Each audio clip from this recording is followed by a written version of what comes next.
Hey, it's Thomas here, Aquatics expert with Big Owls, and today we're doing a Big Owls live Q&A. I've got Chris with me, he's another aquatics expert, and we've actually got some questions coming in. Don't forget to check out the links to our social media below to send us in those questions so we can answer them for you, and I think we've got one on the way. Yeah, our first question is from Chris. He wants to know, how many fish should you put in a 10-gallon tank? Do you want me to take that one? We both could answer that one. That's a pretty standard one. When it comes to stocking your aquarium, it's pretty important you don't go overboard, especially if you've just set the tank up.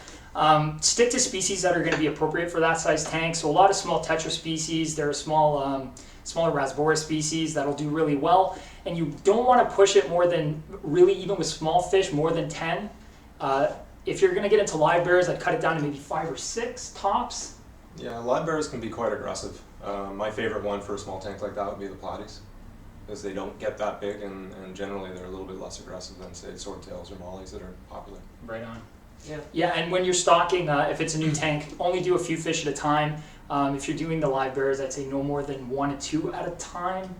Yeah. Going a little harder than that, you might push the boundaries of the biological and then you might have a crash. So you don't want to do that, so stock slow, and after a couple weeks you can add a few more fish. Yep, keep testing your water. You got to know what's going on before you just sort of randomly adding fish, because even if you're starting with hardy stuff and you want to add more, oftentimes there's high ammonia, high nitrite in newly set up tanks, and even hardy fish will have a hard time going into an environment that's got high ammonia, high nitrite. Yeah, they don't usually bounce back from that. No. All right, our next question is from Beth. She wants to know about you guys. She wants to know how long you guys have been in the fish keeping industry. His resume is longer, so I'll go first. Yeah. I've been keeping fish since I was about 7. I was introduced to the hobby by my father. He had aquariums while I was growing up. We had community tanks, cichlid tanks, we even kept piranhas and stuff like that. When I was 16, I decided, you know what? I really want to keep doing this on my own. My first job was actually with Big Owls. So I've been working with this company since my ripe age of 16. And I've got experience from that point forward in freshwater, all across the board, planted tanks, predator tanks, you name it.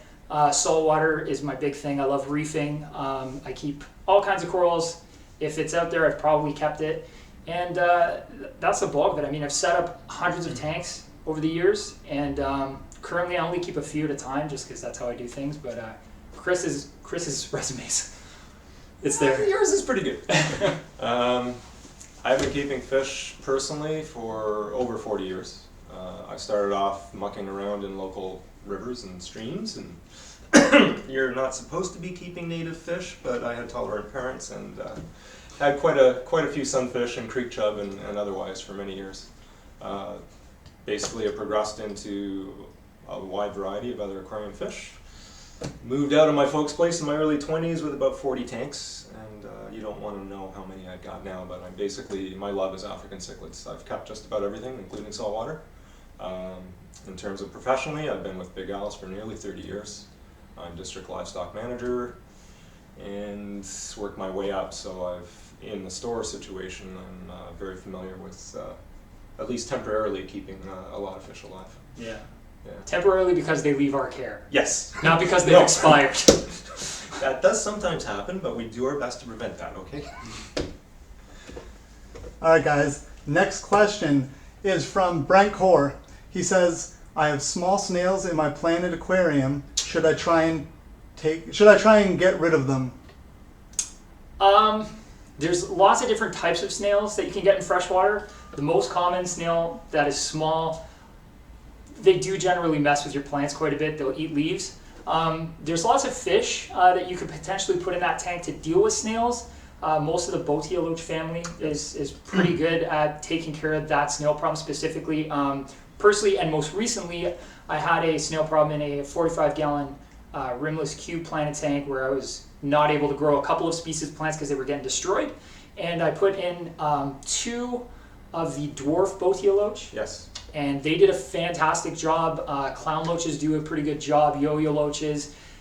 A lot of these loaches, though, if you're breeding fish, will also eat fish eggs. The only ones that I know that are more or less safe in that situation are the yo-yo loaches. Okay, not sure about that, but I would definitely second you on the Siamese dwarf boteas.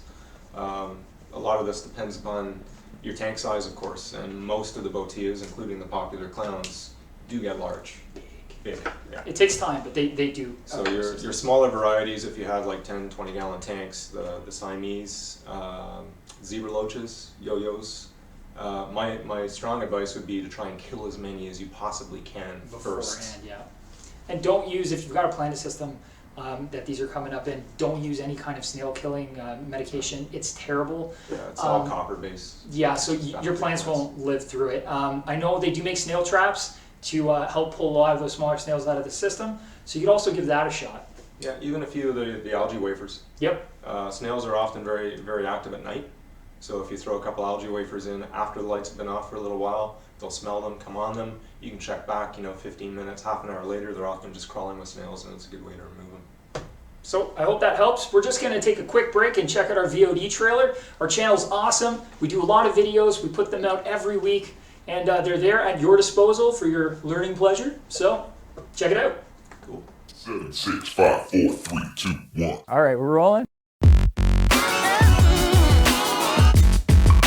Hey, it's Thomas here, an aquatics expert with Big Al's, and today I'm going to talk to you about the mover pumps, quarantine tanks, how you can introduce fish to your new freshwater aquarium, a hang-on filter by Marineland, bearded dragon enclosure, how to make a natural-looking aquarium using plastic plants, the Aquatic Life Halo Eheim 2217 canister filter.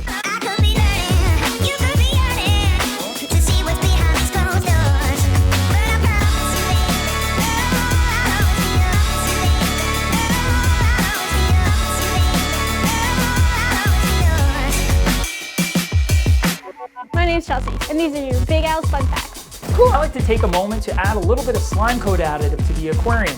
Look at him go! He's so happy, I can tell. He's smiling. Can you picture your aquarium there? Yes? All right, we found our spot.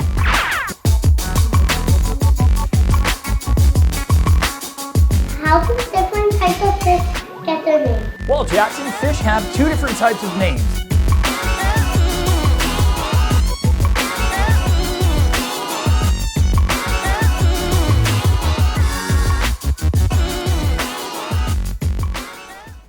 Hey, welcome back to the Big Al's Q&A live stream where we're answering your questions.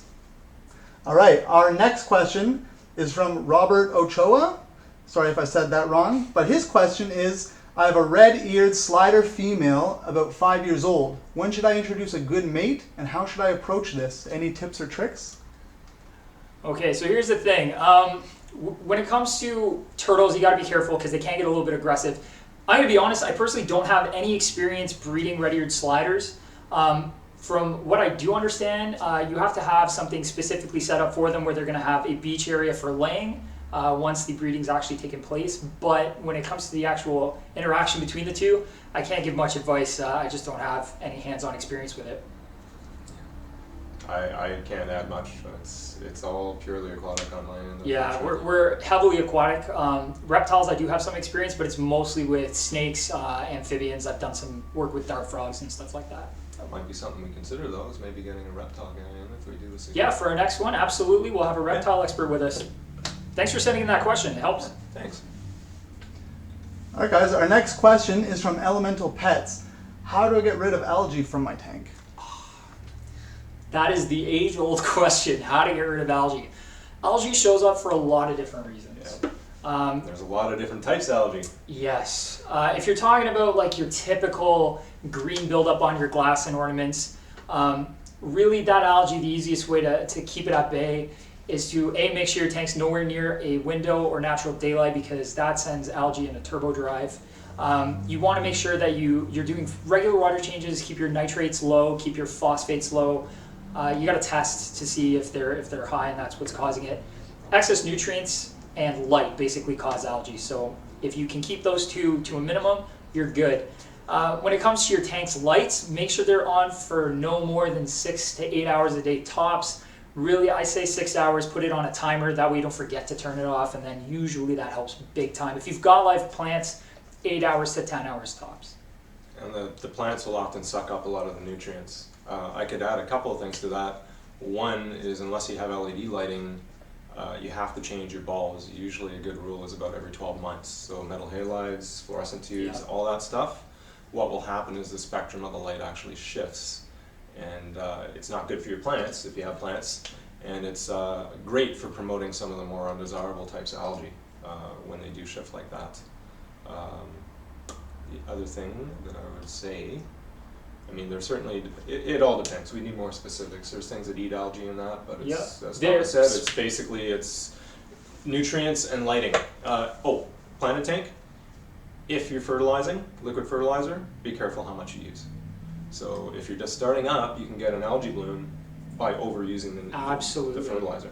Yeah, planted tanks, algae balance is a lot more complicated because you're juggling nutrient, light, as well as CO2. If any one of those is out of balance, the plants can't photosynthesize optimally, and then the algae has access to all those nutrients. If all those things are in balance, then the plants work really, really hard to pull all that nutrients in and photosynthesize, and it outcompetes the algae. Exactly.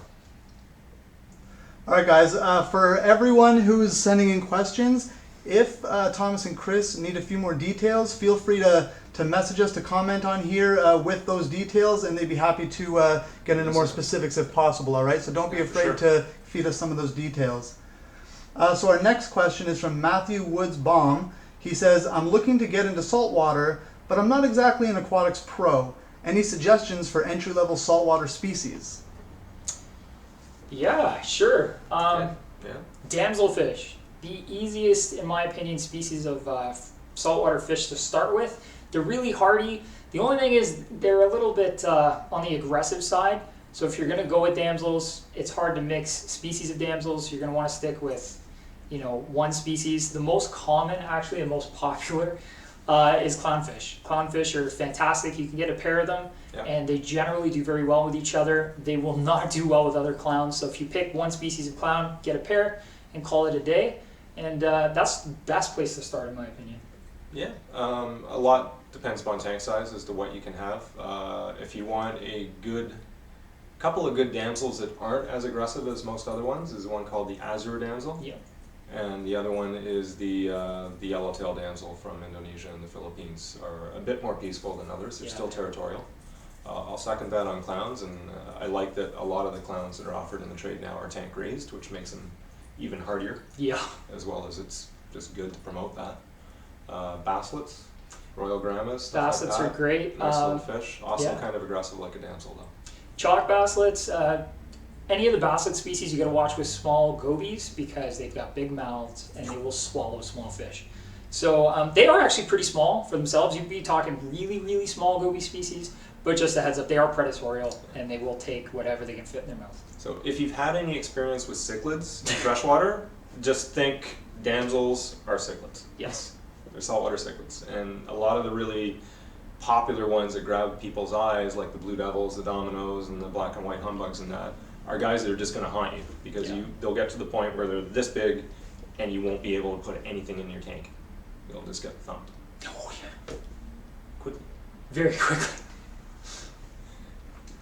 All right, guys, next question is from Shauna Hack. She says, I'm worried my angelfish is bored and lonely. He's the only one of his species in the tank. Should I get more? He currently lives with Serpe tetras and tiger barbs. They all get along great. Don't mess with it. That would be my advice. Angels are cichlids. Angels are cichlids. A lot of people don't know that. There's no guarantee that you add another angel and they'll get along. Tanks, even so-called community tanks, will certainly develop a pecking order, and it can be tough adding new fish. So I don't know the size of your tank or whether it's at capacity, but I think a lot of people sort of put human thoughts and emotions into fish that really may not be there due to brain size and so forth. So if the angelfish seems to be doing fine and everybody's working, I would say you're just taking your chances trying to get it to me. Yeah, you can actually cause more stress trying to add another angel to that system rather than relieving perceived boredom or whatever you may think the fish is feeling. If the fish is eating and acting naturally, looks around the tank, interacts with the other fish, even if it's minimally just watching them, it's basically, if it's not tucked with its face in the corner of the tank, doing nothing or breathing weird, it's good to go, and it's probably very comfortable in the setup you've given it. You've got a good balance.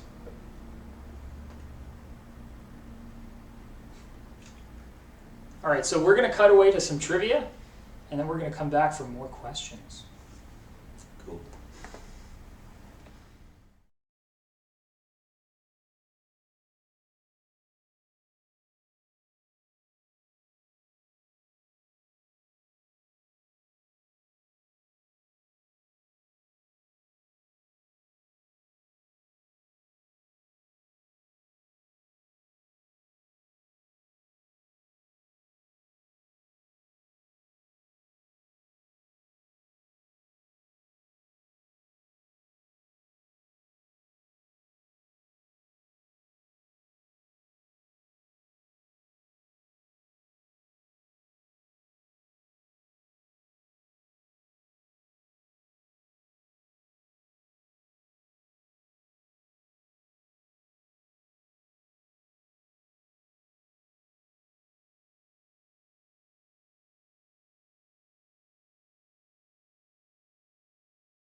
Welcome back. We're ready for more questions. But right before we do that, we were just having a conversation off camera about venomous fish species and poisonous fish, and basically different kinds of fish that we have in the hobby that you can keep successfully as pets that you just want to handle a little bit more carefully.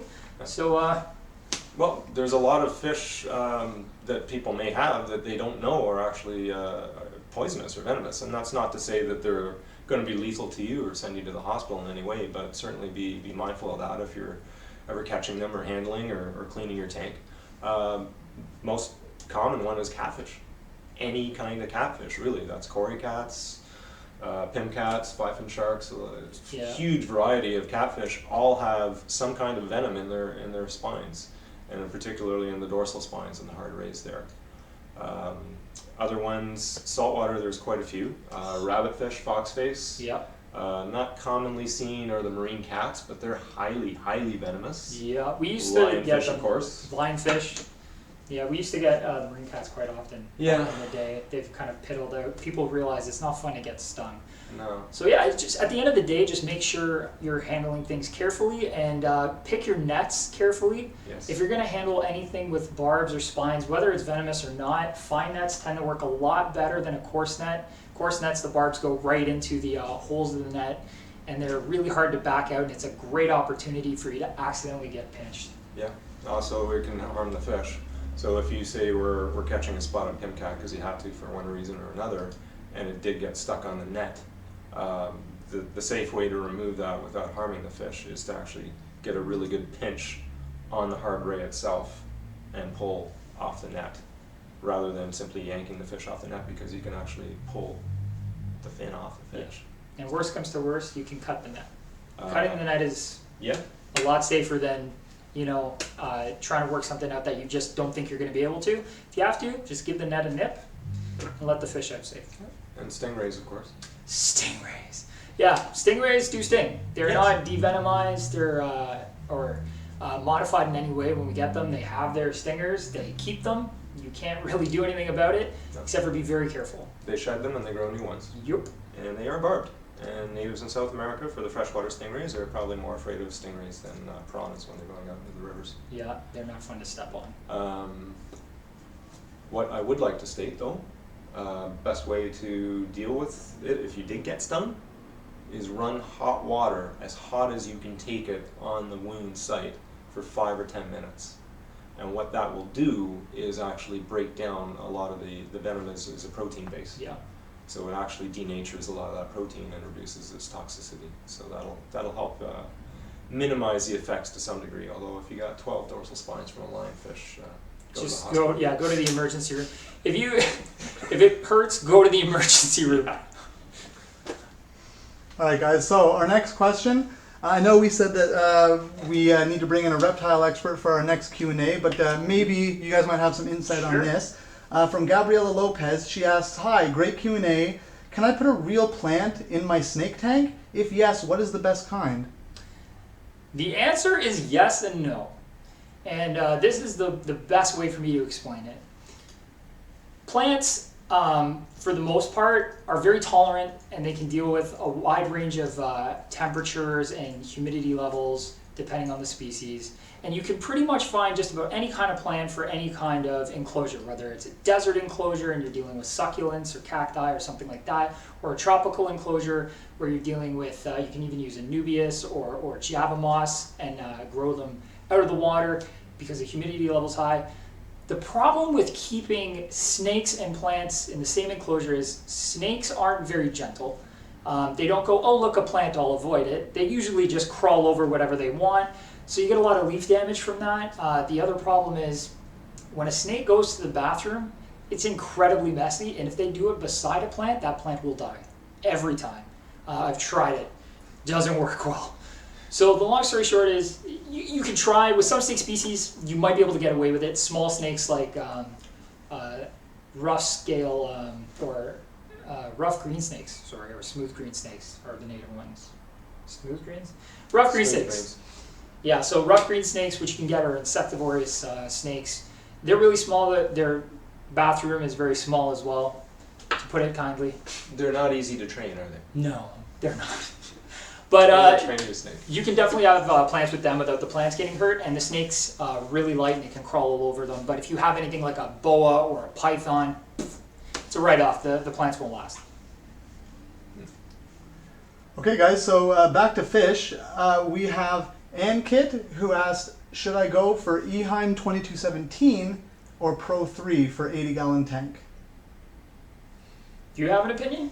My opinion on the Eheims in general, although I don't really use canister filters in my setup anymore at home, but just from the store feedback from customers is that the more classic Eheims are the more reliable ones. Eheim is still a really, really good make. Yeah. They're German made, but oftentimes the fancier filters with, you know, the priming pumps and all that. The more stuff you got, the more stuff that can go wrong. Yeah, I'll say this about Eheim products. I've been using Eheim products from the inception of my experience in this hobby. I have a classic canister filter that it's 2215, and it's probably getting close to 15 or 20 years old, somewhere in that bracket. I've replaced parts on it. The impeller has been replaced once or twice. The shaft, seal ring. No matter what filter you get, it has a potential to last quite a long time, no matter which Eheim, for instance. But you got to consider the fact that the Pro Series have a lot more moving parts and a lot more seal rings, both internally and externally. So that means when it does come to replacing parts, there's more things to fail on the Pro Series, but that doesn't make it a worse filter. The thing is, they have the benefit of, you've got baskets in a Pro 3 series that separate the media, makes it a lot easier to take the media in and out. Eheim 2217 doesn't have that. The media is stacked on top of each other with nothing in between, so you got to be careful dumping it out so you don't mix it all together. The priming button does make it a lot easier to start, but again, it has seal rings that could potentially fail at some point. And the Pro 3 series is just physically larger. It has a higher media capacity. If I'm not mistaken, the larger of the Pro 3 series also has a higher GPH rating. Yeah.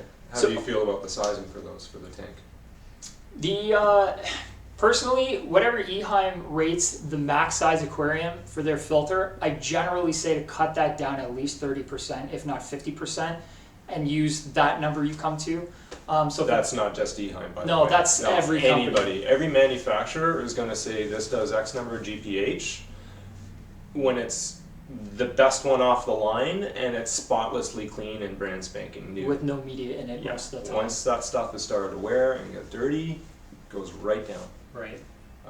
My also honest suggestion, if I may, is to consider going with 2 smaller filters as opposed to 1 big one, because that's your life support system on your tank. And if anything goes wrong, and I do like Eheim, but things can go wrong, you can be pooched. So even if you just got an air pump and an air stone in there, but my preference would be to put a small hang on the back or have 2 slightly smaller canister filters, and then you can clean them alternately and always keep good nitrifying bacteria going in your system. Absolutely. All right, guys, so we have a follow-up question from Matthew Woodsbaum, who said he is a beginner to saltwater. Yeah. So he says, What's a good starter tank size for a saltwater clownfish aquarium? No less than 20 gallons, and optimally about 30 if you're doing a pair of clownfish, depending on species. If we're talking Ocellaris clowns or Percula clowns, or even the skunk clownfish, which stay smaller, 30 gallons is perfect. If you get into anything like Clark Eye clownfish or sea bays, maroons, tomatoes. The biggest maroon clown I ever saw was about yay big, and it was an older fish, but they get very big. So those clownfish species, and they're quite aggressive and territorial. Ridiculously aggressive. Like to the point of attacking your hand when you go in the tank. Absolutely. So for those fish, you're looking at 90 gallons being a minimum for an adult pair. Yeah. But at that point, it takes years for them to get that large. If you're just talking, like, the easiest ones that I usually suggest to start with are Ocellaris clowns. They're probably some of the least aggressive of the clownfish species, and they definitely do get massive. So a 30-gallon tank's perfect for them, and it's a very manageable size for somebody who's starting out. Yeah, I wouldn't suggest starting a saltwater tank much smaller than about 30-35 gallons. And clownfish change sex. They do. Clownfish have the ability to change from male to female. I don't know if it works backwards. No, they start off as males when they're juveniles. I've never heard of it working backwards. No, neither have I. So typically in a group, then the largest one, the most dominant one, becomes the female, and that's true for a lot of saltwater fish, as a matter of fact. So if you're trying to get a pair, I mean, the best way is to get a group, but choose like the largest out of that batch that you have the choice from, and one of the smallest ones, and that's your best odds. Your other option, if let's say they're all the same size, is just get two that match physically in size, and they will sort it out generally. The more dominant one's going to become the female and will continue to grow quite rapidly. The other one's going to stay a bit smaller and always be a good third in size behind for the most part. All right, guys. So Ankit said, "Thank you for the advice. I will go for 2 filters, then 1 big." And Chelsea McFadden says, "Mind blown for the filter advice." So it sounded like they appreciated it. Yeah, no problem at all. And we're actually, that's what we're here for. This is what we're trying to do, help everybody out. We're just going to cut to some trivia, so check it out.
Welcome back to Big Al's live Q&A, where we're answering your questions.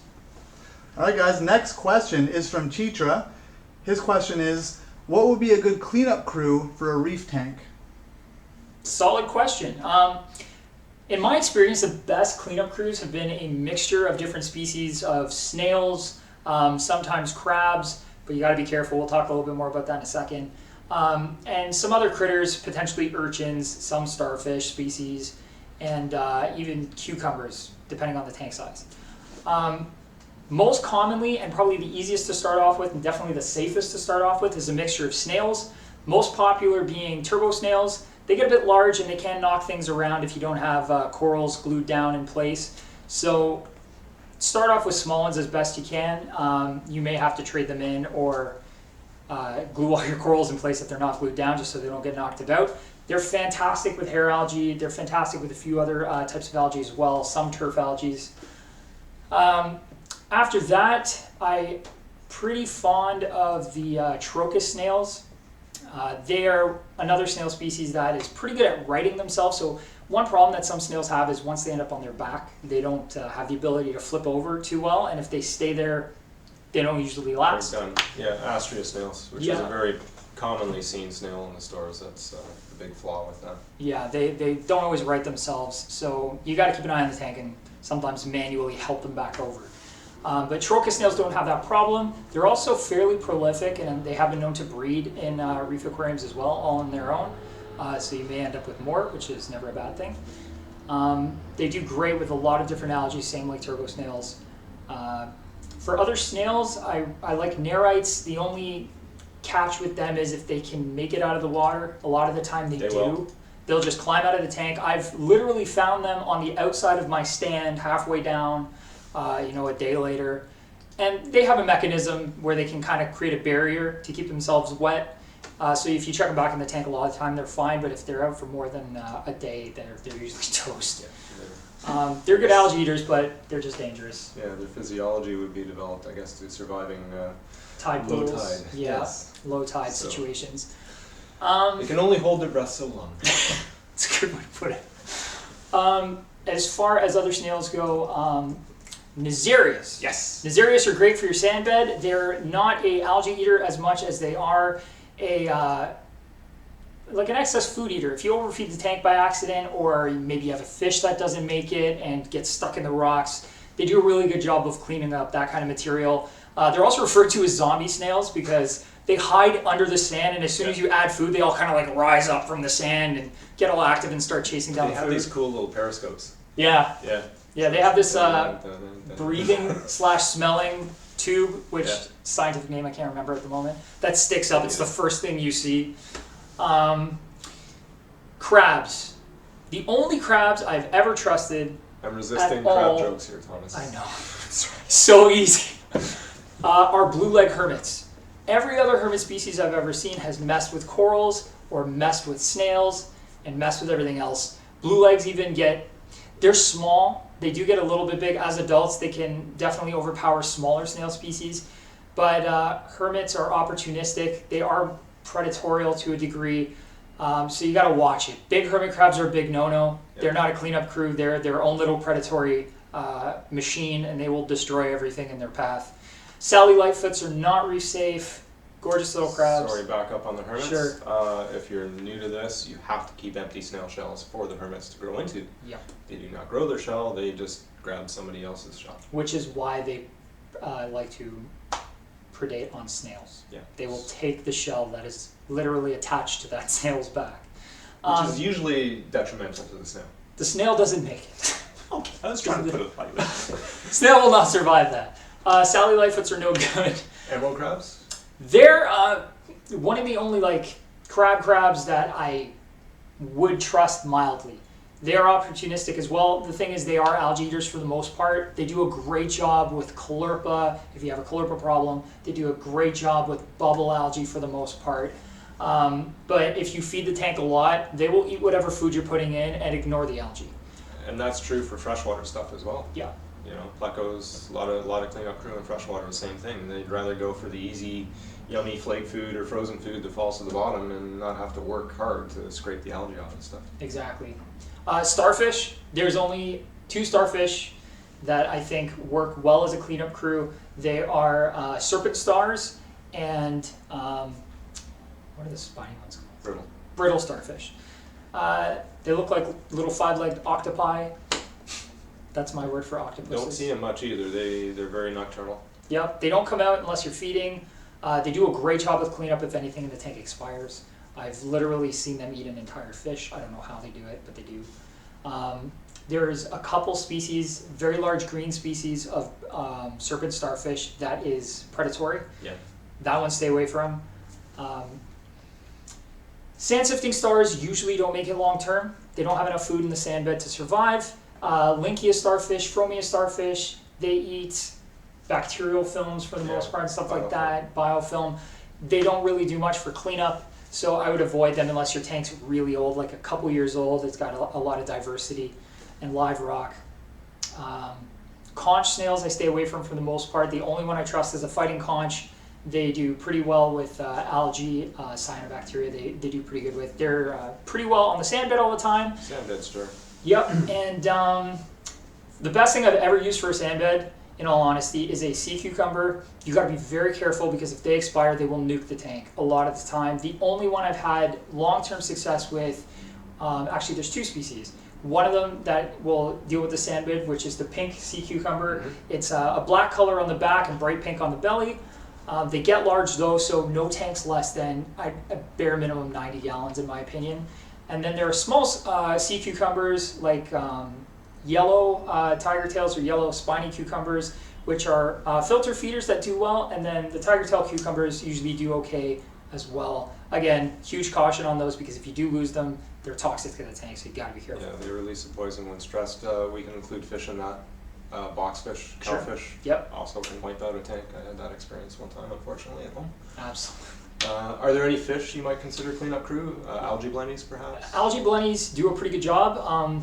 Once they're out of algae, switching them on to prepared food can be difficult, so you have to have either, what I usually recommend is a refugium where you are growing algae on purpose, that you can then feed them, or when, it's not the best practice, but if you do have an algae blenny and he runs out of food and you can't get him to eat, you can always try finding him a new home with somebody who has an algae problem. Good stuff. All right, guys. So our next question is from Melinda. She asks, how do I get my African cichlids to stop ruining my beautiful rock structures? They dig and make it collapse. I think I'll take that one. Yeah, you will. Well, you can't stop them from digging. First of all, you can't change a fish's behavior, and that is basically how cichlids work. They are very territorial, and the males are going to excavate their territory. That being said, you can actually crack a tank by having your rock structure collapse, or it can bury a fish or two with, again, not good effects on the fish. So your bottommost rocks should be your largest and widest, and they need to go right down to the very bottom glass before you put your substrate in, and you build up from there. I like aquascaping, and I generally am going to try and make it like a jigsaw puzzle, put a little bit of weight on every piece check for stability, and go progressively smaller pieces going up. If you're dealing with a much larger tank, or you want a bit of a more permanent setup, you could consider actually sticking the rocks to each other. So there are epoxies that they sell for corals in the marine setup. Yep. Some, depending upon the rock that you have, I've actually seen professional aquascapers drill holes in things like lace rock or pumice, like lava rock, and actually use little pieces of PVC to physically connect them. Yeah. But most importantly, for most setups, if you just bury the bottommost rocks right down and are just careful how you stack it, you're good. Yeah, and if a lot of people I've heard are worried about putting large rocks in the bottom pane of glass, you don't really have to worry about it, but if you're concerned, you can always get some plastic egg crating and cut that to fit the tank and put that down first, and the rocks can sit directly on top of that. Yeah. And that's a quick solution. There's actually a critter that I forgot to mention in the cleanup crew, so I'm just going to backpedal for a second. There is a large, essentially sea slug called a sea hare. Yes. And there's lots of different species. There's some smaller ones, some larger ones. They demolish hair algae in salt water. They can be difficult to feed afterwards, though. They're So like the lawnmower blending. exactly, it's really important that once they run out of food, they find a new home, or you're culturing that hair algae for them. Refugiums are great for that. And I actually saw a really big sea hare in the wild. I was in Belize for a while, and I thought it was absolutely fantastic. I got a bunch of footage. Not quite that big. It was a decent sized sea hare. But I got a bunch of footage, and I know we've got that up on our channel, and I'm sure we've got a quick cut of that you can see, so check that out.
Welcome back to Big Al's question and answer live stream, and we're answering your questions, so fire them at us. Yeah. All right, Robert asks, my Emperor 400 filter just stopped working recently after 5 months of proper use. I never ran it dry or mistreated its parts. Any idea why? There's lots of reasons that a filter can break down. Did you want to? I think we can both add something. My first thing would be, did you ever clean the impeller? The most common point of Common failure. thing, things get stuck in there too. It could even just be a little bit of snail, gravel, Yep. charcoal.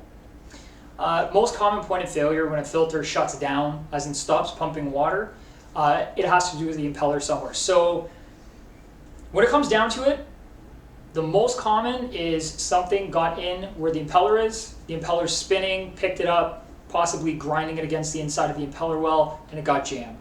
Easiest fix, you just pull the impeller out off of the shaft and check the shaft, make sure there's no hair. Believe it or not, people's hair get into their aquariums and the shaft picks it up and it binds the impeller.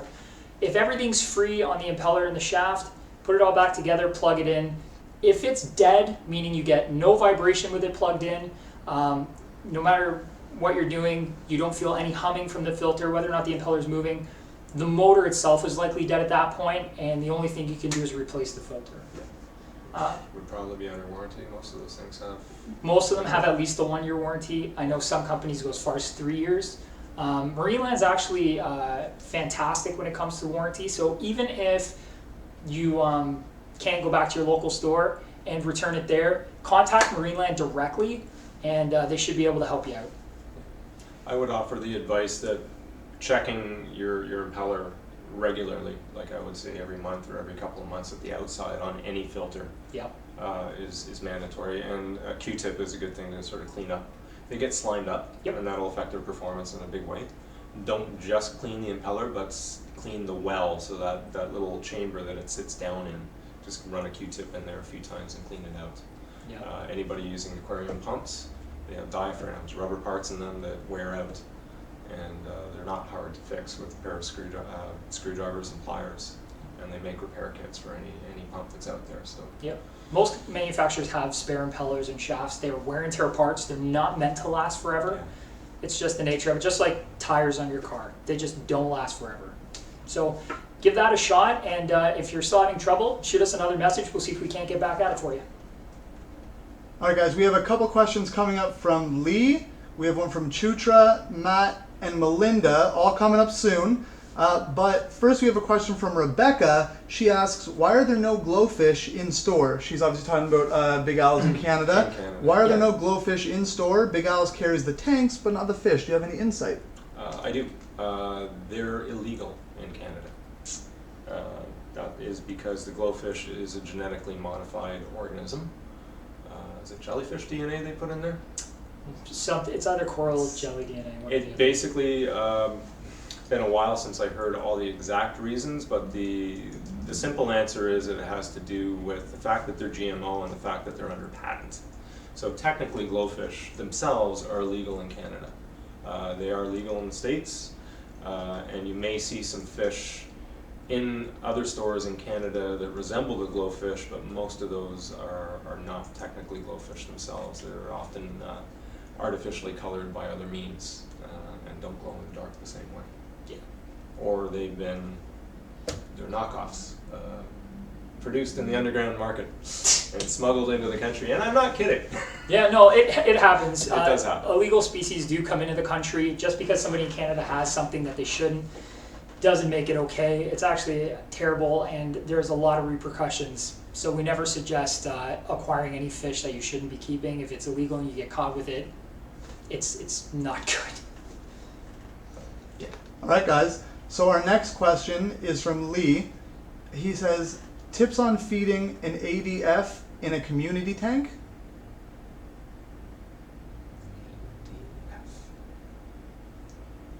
ADF. What is our mean for ADF? All right, we'll have to ask for more clarification from you, Lee. So feel free to clarify that for us on YouTube in the comments, and we'll get back to that one. But for now, we're going to move on to Cheecher's question. he says, what would be good starter plants for a low-tech planting African dwarf tank? frog? African dwarf? Is it African dwarf frog? Hey Lee, can you confirm if it's the African dwarf frog? Just say yes or no, and then we'll get to that one. So Chitra asks, what would be good starter plants for a low-tech planted tank? 55 gallons, decent lighting, but no CO2.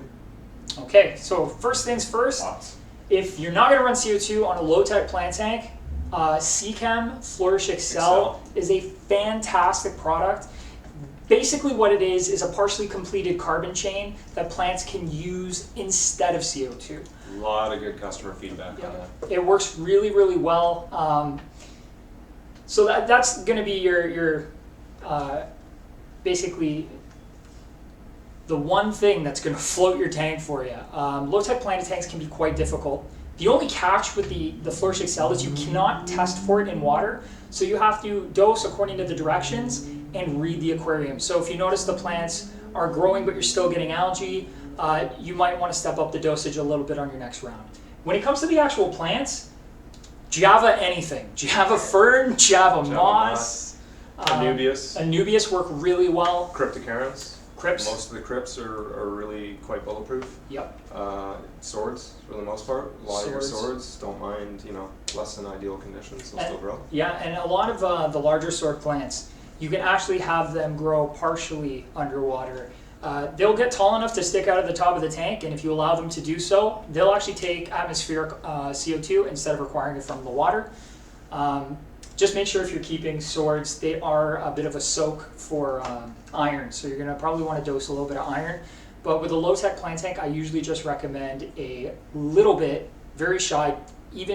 I wouldn't even follow the recommendations on the bottle because they usually account for CO2. I'd usually go about half of what they recommend, and just a general purpose fertilizer. If you want any kind of bunch or stem type plant, Ludwiga's a good one. Rotala indica, not Macrantha. Yeah. Much hardier, and that's got a bit of color to it and a smaller leaf. And many of the hygros. So Hygros. Hygropolisperma, which is the normal leaf. There's a sunset Sunset hydro, hydro. which is quite beautiful. Yep. And again, the more iron you have in the water, the more red those plants become. And they get white veins too. And wisteria, also Yep. known as Hygrodeformis, which has got a really frilly, elaborate leaf. So those are all the easier sort of bushy. We forgot valves. Oh, Valve, yeah. Oh. The only one I wouldn't Great do plant. is corkscrews. I personally have had mild success with corkscrews, and in low-tech, the only time I've ever had them grow robustly is with CO2, and I've heard feedback from customers that they can be a little bit more difficult. Jungle Was valves, that the shorter corkscrew or the Yes. giant Asian type? not the giant Asian, the short corkscrew valves. Okay. Jungle valves, Italian valves are great. They'll grow all night and day. All right, guys, so going back to Lee's question, Okay. he did confirm that yes, he's talking about African dwarf frogs. So, Yes. tips on feeding an African dwarf frog in a community tank. Good on that one, guys. That was great. It was all Thomas. When it comes to dwarf frogs, my experience is fairly short. But what I will say is that I have had success with them with the sinking pellets that they actually make specifically for them. They're just really, really, really small. I'm pretty sure it's a moist pellet. It seems to be fairly squishy. And they just sink straight to the bottom where the dwarf frogs are going to get at them. I have also heard that people have had success with frozen foods, but for the life of me, I can't remember which. Well, I think the trick is just getting it past all your other fish. Yeah. So sinking pellets are a good option. Feeding your fish other foods at first and then throwing a few things in there for the frog. By and large, my experience with them is that they'll pretty much adapt to whatever you're feeding your tank, maybe short of spirulina. And often will eat without you knowing it or seeing it. So unless your frog's really getting skinny, and if you've had him for a while, he's definitely foraging and getting some food. If you have plants, bushy plastic plants, anything, those Yeah. often are food traps, and he'll go in there and find stuff. Find something, yeah. Right on. Well, check out this trivia, and we'll be right back.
welcome back to Big Al's live streaming Q&A where you're asking questions and we're doing our best to answer them.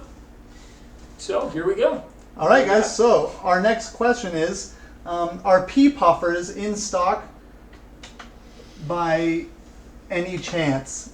So that's from Jag Meat. I imagine he is one of our loyal Canadian shoppers. I would guess. They tend to be seasonal. Yeah. As far as I know, they are wild collected from India and that part of the world. I did actually see some in our Mississauga location recently. So again, depends upon where you are. Your best bet is simply to phone the stores that are closest to you and inquire about availability. But a lot of fish do unfortunately have seasons where you just may not see them around anywhere for quite a while, and then all of a sudden everybody's got them. All right, guys. So our next question from Amy Evans. Her question is, how do pygmy chain swords grow in low-tech planted tanks? It can be tricky. They are fairly tricky. It can go both ways. Low-tech planted tanks really for most people just mean low lighting, no CO2, or low CO2, which would be like a sugar and yeast container,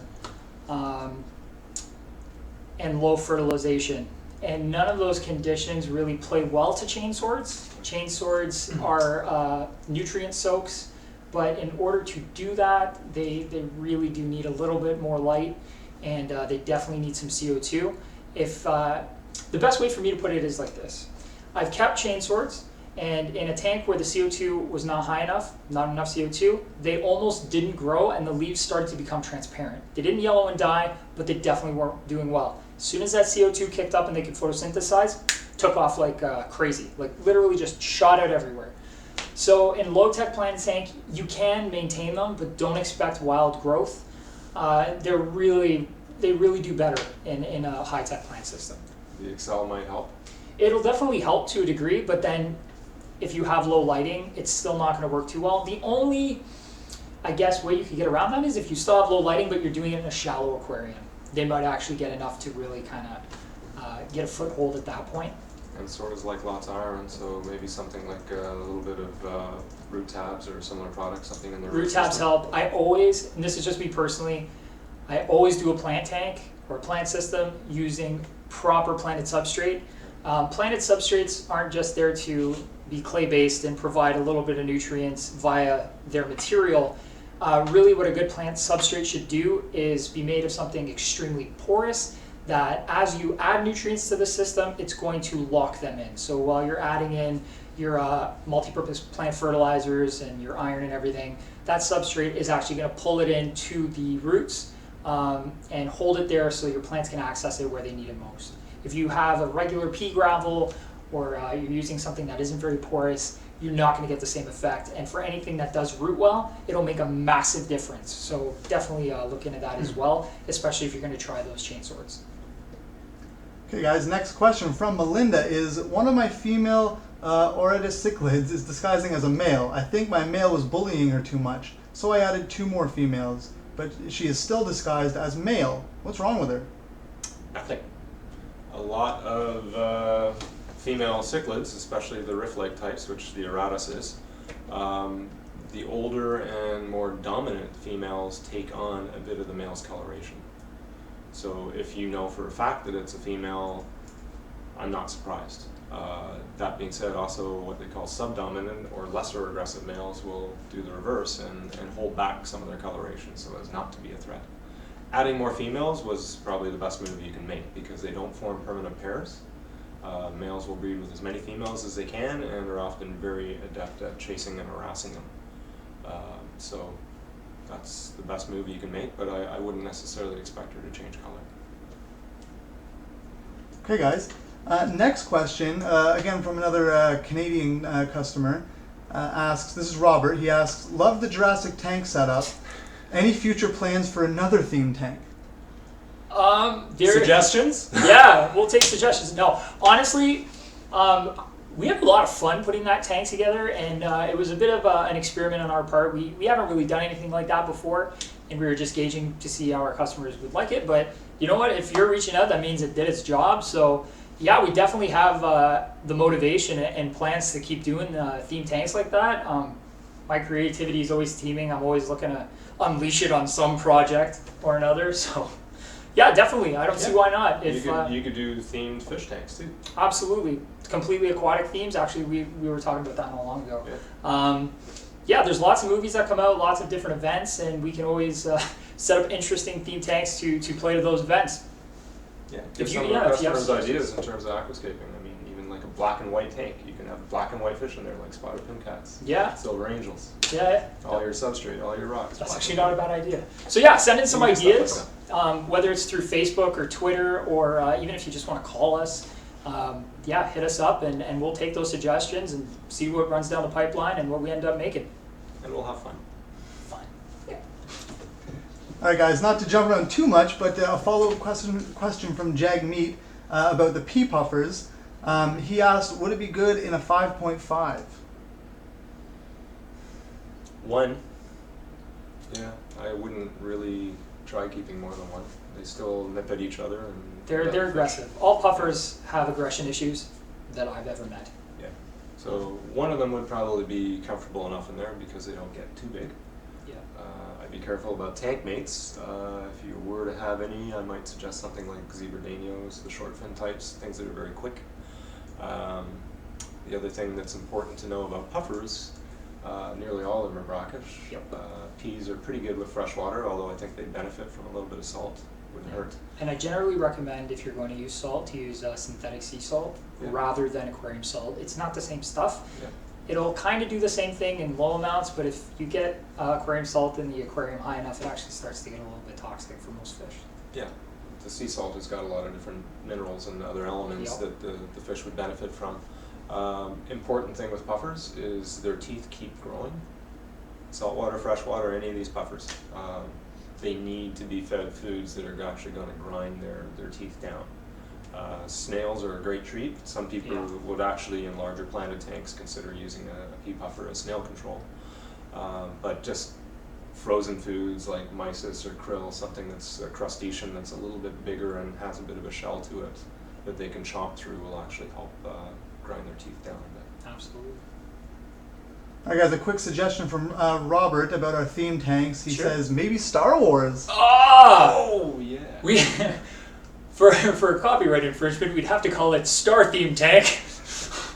That's a great idea. I would actually love to do a space theme tank, and maybe one will come up shortly.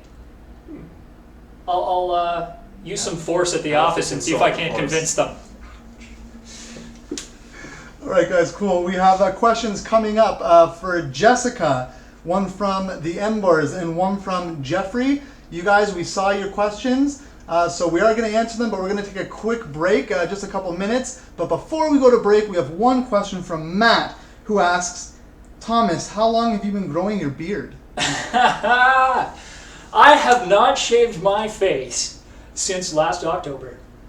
I started growing my beard in October, and I've trimmed it maybe a couple times. And my wife is supportive of this. It's probably the only reason I still have it. Is there a target date for its removal, or it's just going to go until No, I don't think I can remove it at this point. I tried to use a razor the other day, and it just fell apart. I'll take a weed whacker. I'll give it a shot. Maybe for another video.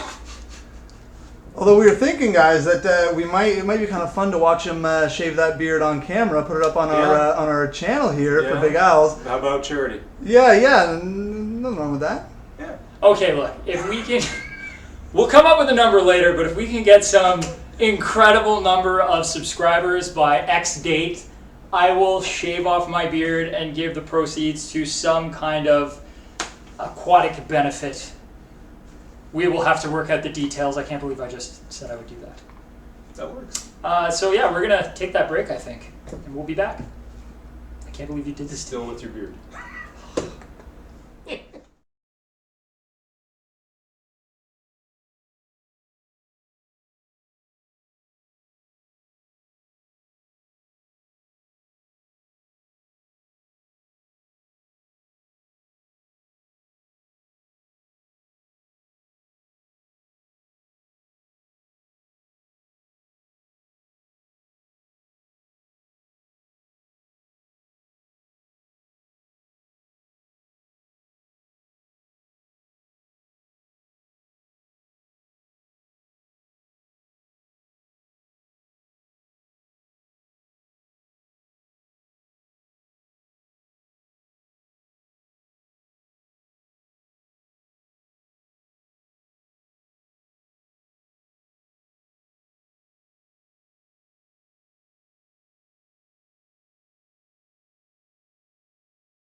Welcome back to Big Al's live Q&A, where we're answering your questions. All right, guys. So our next question is from Jessica. She asks, do you know which species of fish mate for life? Are there such fish? Thanks, guys. Keep up the great work. I'd say you definitely know your stuff. Thank you. I really appreciate that. Thank you.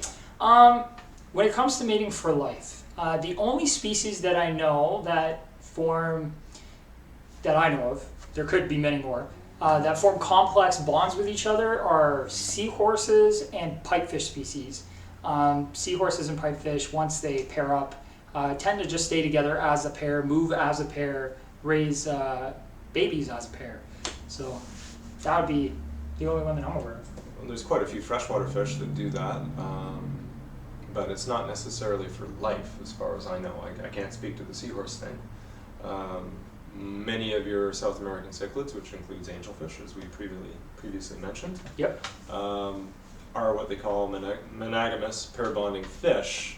So they form stable pairs, but it's kind of like people. They can get divorces too. And if, say, you had a pair of angelfish and one of them got moved or met its demise from some means or another, it is possible to introduce a member of the opposite sex and they may form a new pair. Yeah. Most of your other fish, tetras, libears, grammies, Free for all. yeah, they have fun. All right, guys. So our next question is from the Embers, and he asks, how important is pH and water hardness in freshwater tanks? It is Depends both. on what you're keeping. Yeah, it's both paramount and irrelevant at the same time, to a point. Really, for most fish that we keep in the hobby, a lot of them are used to hard water by now because most municipalities have very hard water and they've been breeding in hard water in captivity for years, and they just cope with it pretty well. pH would be the more dangerous of the two, in my opinion. Large swings in anything is not good, realistically. But with pH, as long as your pH is not out to lunch in either direction, you could be a few points north or south of neutral, which is 7.0, and the fish is going to be fine. There are species that are extremely sensitive to it and just do not do well unless the pH is perfect, discus being one of them. Yes and no, if I may. Yeah, go for it. Fish are more adaptable than most people and many books would give them credit for, and that's been my direct experience. So for example, discus are native to extremely soft acidic water in the Amazon basin, Yep. right? Now, nearly all the discus you see now have been bred for decades in captivity and generations.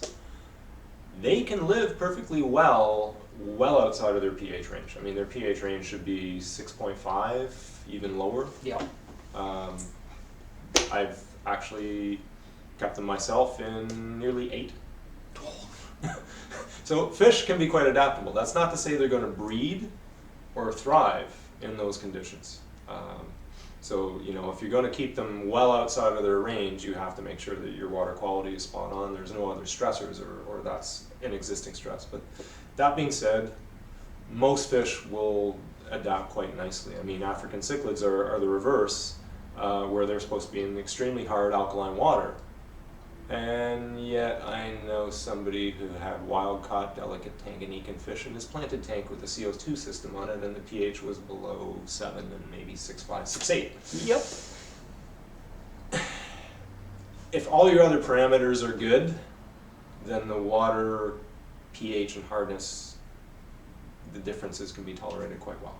Just make sure that if there is a difference and you are transferring a fish from one tank that has one type of water or from the wild into different conditions, it is done slowly. Yes. Rapid changes in temperature, pH, hardness, Any chemistry.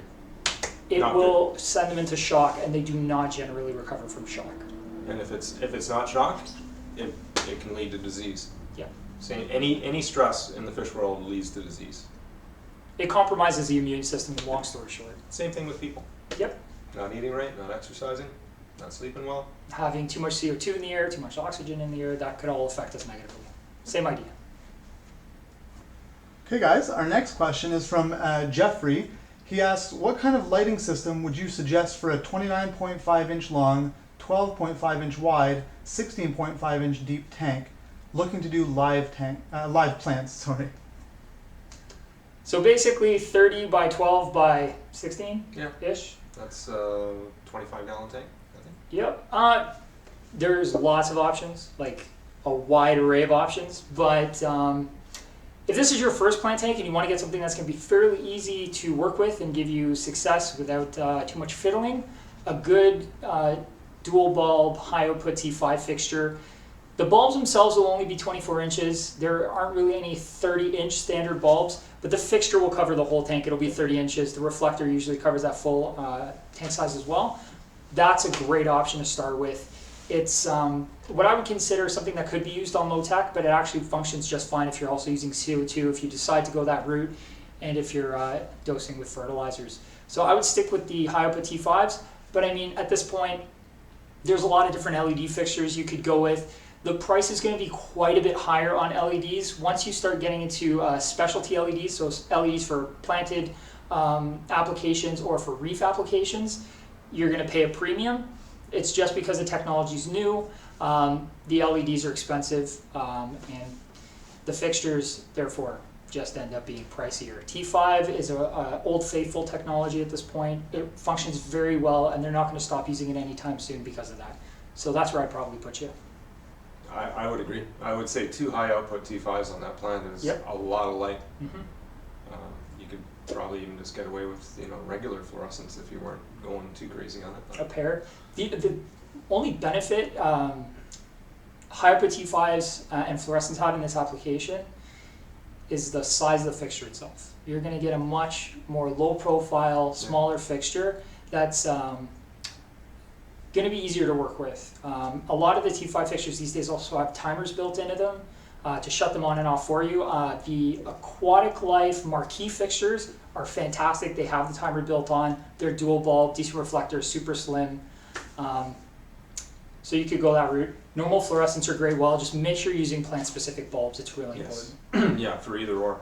And then you would also, depending upon what type of plants you put in the tank, you may adjust your hours per day. So Yeah. the high output T5s, it's a lot of light, so Mhm. you may want to keep that on the shorter end. 6 hours is enough for most Yeah. plants. And you might want to also make sure that you include some fast growers in there, like high grows or possibly kabambas. To be a nutrient sink. Yeah, or you're going to wind up with lots of algae if you have slow growing plants only in that tank. Okay, guys. Next question is from Lee. He says, I just recently noticed more or less 20 small snails in my 5-gallon beta tank that look like they could be ram's horn snail.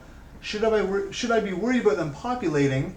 I heard that as long as you don't feed them, they won't populate much. I feed a few pellets to my beta every day, and he ate them all. So should they be worried about them populating? I might. Yeah, they just do that. Snails, they were basically built to populate. That's all they do really, really well is populate.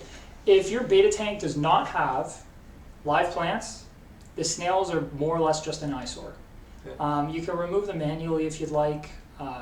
Your other option, if it's a small beta tank, take the beta out and most of the water, and then you could hot water bath the tank, not the filter and all that stuff, make sure that's all separate, but all the ornaments, the gravel, the aquarium itself, give it a hot water bath, dump it out.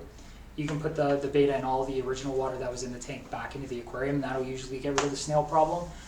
But it's a lot of work for something that's really more or less just a visual problem. Like the snails aren't going to hurt anything. If anything, they'll keep everything relatively algae free. So they will do a little bit of work for you, but Yeah, they can get unsightly. If you're going to go that route, I would suggest that you inspect your filter, because a lot of times small snails will get into the filters. yeah, you'd have to clean the filter. And if you miss one or two snails, many snail species are asexual, which means that they will do their own thing and produce young, even if you have one snail. Mm-hmm. So yeah, it all depends upon what you want. Freshwater tanks, best snail? You're right. Yeah, they actually do a really good job. Yeah, if you do actually, just throwing it out there for anybody who wants a good snail in plant tanks that will not reproduce because they are actually brackish in the wild, and that's where their reproductive cycle lies. So they don't tend to breed or lay eggs in fresh water. And if they do lay eggs, they don't hatch. I have experience with that. I've had zebra nerites and the spiny nerites. Yeah. And they'll leave calcareous egg deposits sometimes, but they never hatch. I've never had it happen in fresh water. Yeah. And they're safe in planted tanks too. Totally safe, totally plant tank safe. And they do a great job. Okay, guys, we have questions coming up from Matt, Chelsea, Ashlyn, and Catherine. But first, we have a question from Gabriella. She wrote into us and said that she has a freshwater aquarium, and that the water evaporates and her hang-on filter gets noisier and noisier. So she wants to know, does she have to top it up as it goes, or does she have to wait to do it all at once? And does she have to add water conditioner every time? Sure. Top it up, yes, if the noise is bothering you. It'll affect the hang on the back filters, pull the water into them. So if you let a significant amount of evaporation happen, then your actual gallons per hour goes down significantly. If you're you should always use water conditioner, but to be honest with you, if you're just topping up less than 10% of your tank's volume with the right temperature water, the small amount of chlorine isn't going to bother most fish. It'll degas before it gets toxic. The other thing I would say about that is it is fairly important to maintain your water level in a tank at what I would call a sweet spot. So we often think about filtration just in terms of breaking down ammonia, breaking down nitrites, and so forth. Oxygen. Adding oxygen, getting rid of CO2 is super important. And most hang on the back filters will have some means of directing the water flow, usually horizontally across the top. And if your water is too high or too low, you don't maximize that rippling of the surface and breaking the surface tension, which is super important. So yeah, you should be on top of that. And I'll add one more thing with canister filters. We were talking about e-hives before. Yep. Another common mistake that people may make is not setting up their spray bar properly. Correct. So a lot of times they put it up above the water level and jet it down. Yep. Which just results in little tiny pinhole agitation. I have found, I don't know if you got any other tricks, but the best way is to go a little bit below your water level and aim it slightly upwards. Tilt it upwards. Usually my recommendation is half an inch or an inch below the water level, where you're going to keep the water level, and rotate the spray bar so that it's essentially aiming for the center of the tank. Yeah. So this front to back of the tank, you're aiming for the center. So if the spray bar is here, you tilt it up so that it's shooting to the middle between the front and back of the aquarium. That works the best. If you have a really deep aquarium, front to back, you might not get enough rippling action that way, in which case tilt the spray bar a little bit sooner. You want to get a nice ripple. You don't want it to break the surface of the water, be spitting water, just enough that you're seeing it move. And if you have to, which some people do, get a power head to circulate the surface as well. Yeah, There's or an no air harm. stone. Yeah, air stone works really well too. I would add one thing, although I don't think our customer here was going to do this, but some people will confuse topping up a tank for evaporation with doing a water change. Right. Not the same thing. No. When water evaporates, nothing chemically in the water changes. In fact, the more evaporation you get, let's say you got a 20-gallon tank, if it evaporates and you lose 5 gallons of water, the nitrates that were in that 20 gallons have now been concentrated into 15 gallons. So the water actually becomes more toxic. Yeah, you're distilling. Yeah, so you got to be careful. Just make sure you keep up with your water changes. Topping up is definitely not enough on its own. All right, guys, so we have some more questions coming in from Matt, Chelsea, Ashlyn, and Catherine, and Amy. But I just want to let you guys know we're going to be wrapping up in the near future. So if anyone has any other questions, make sure to send them to us now, and we'll definitely get to them before we head out. So send in your questions now, and we'll put them on the list to answer. All right, guys? So from Matt, he wants to know, does running a UV sterilizer 24/7 have any negative effects on an aquarium or its inhabitants? Does it mess with the biological filter in any way? I think we both have opinions on this. You can Probably. go first.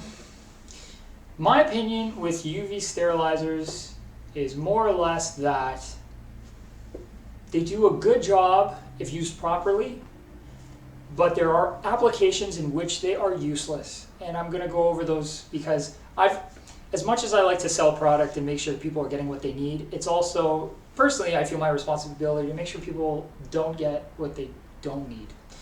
I have a million times gotten the phone call or the question, I've got algae in my tank, is this UV sterilizer going to get rid of it? To which I reply, is your water green? And the answer is usually no. If the organism doesn't pass through the UV sterilizer, the UV sterilizer does nothing. It literally has to go through the sterilizer. So if algae is growing on the surfaces of glass and on ornaments and stuff, the UV sterilizer has very, very, very, very little to do with removing that. The spores of that algae, yes, it'll remove those from the water and hopefully get it to stop spreading through broadcast, but not all algae spreads like that. If you wipe all the algae off the glass, yes, it'll kill all that stuff now floating in the water and that goes through, but it's not going to stop it from coming back. So really what a UV sterilizer is really good at is getting rid of green water, so suspended algae, so if your tank water literally looks like pea soup, or getting rid of parasites, but only in low flow applications, and you usually have to get a much bigger sterilizer for it to be efficient for the tank in my experience. When it comes to saltwater, I almost never use one on reef systems and almost always on fish only. Reason being, fish only systems, a lot of the larger angel species people get are not captive bred, they're wild caught. It's just the way it is. We haven't perfected breeding them in captivity yet. Saltwater fish are a lot more complex in that way. So you get a lot of parasites through the digestive system of the fish. You can even get them from the gills of the fish. They just come in. And even though most local fish stores, and ours specifically we do, are best to treat those fish when they come in for any possibilities, sometimes they slip through the cracks. Not every medication works for every problem. There are millions of different potential diseases or parasites that they can pick up. So in those applications, a UV sterilizer is great because that way if that problem jumps off the fish and tries to spread, goes through the sterilizer and gets zapped before anything happens. So it really reduces the amount of disease that can spread or parasites that can spread.